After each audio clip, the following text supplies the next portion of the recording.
Star dans les surdoués, Maria Pacôme a connu une fin de vie difficile comme l'avait révélé son fils adoré, Pacôme. Interrogé sur RTL, il avait expliqué comment elle a malheureusement dû souffrir en raison de la position des médecins français. Décédée le 1er décembre 2018 à 95 ans, Maria Pacôme souffrait d'un cancer des amygdales. Invité au micro de Marc-Olivier Fogiel sur RTL quelques jours après sa mort, François Pacôme, le fils de l'actrice tant regrettée, avait levé le voile sur les derniers mois compliqués de sa mère qui a souffert le martyre en raison de sa maladie. Ne souhaitant pas souffrir inutilement, l'actrice voulait avoir recours à l'euthanasie pour faciliter sa fin de vie.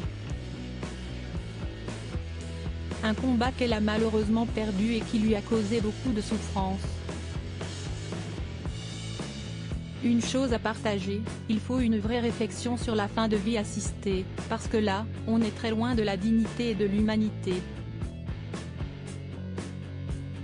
En attendant, buvons une coupe de champagne à sa mémoire, elle aimait bien ça, avait-il indiqué évoquant son long, douloureux et pas chic combat contre la maladie. Encore sous le choc après le décès de sa maman dont il était très proche, l'acteur et doubleur, notamment connu pour être la voix française de Neil Patrick Harris, était revenu sur les derniers mois de Maria Pacôme. Il confirmait bien que celle-ci avait souhaité recourir à l'euthanasie dès qu'elle avait appris le diagnostic et donc qu'elle était condamnée.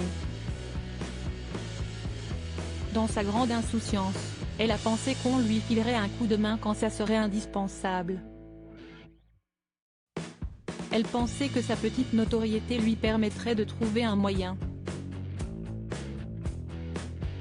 Eh bien non, car ici en France, on n'a pas le droit, avait confié François Pacôme, très en colère. Il avait poursuivi, quand si est devenu vraiment compliqué pour elle, elle m'a demandé de faire les démarches pour ce que l'on appelle mochement le suicide assisté, en Suisse. Un véritable parcours du combattant au cours duquel elle a dû débourser 10 000 €. Elle devait également se rendre 3 fois dans le centre destiné à sa fin de vie. Ma mère m'a dit, je ne peux pas faire 3 voyages en Suisse dans mon état, avait-il révélé, le cœur en peine face à la détresse de sa maman disparue. Un fils qui a été aux côtés de sa maman jusqu'à son dernier souffle.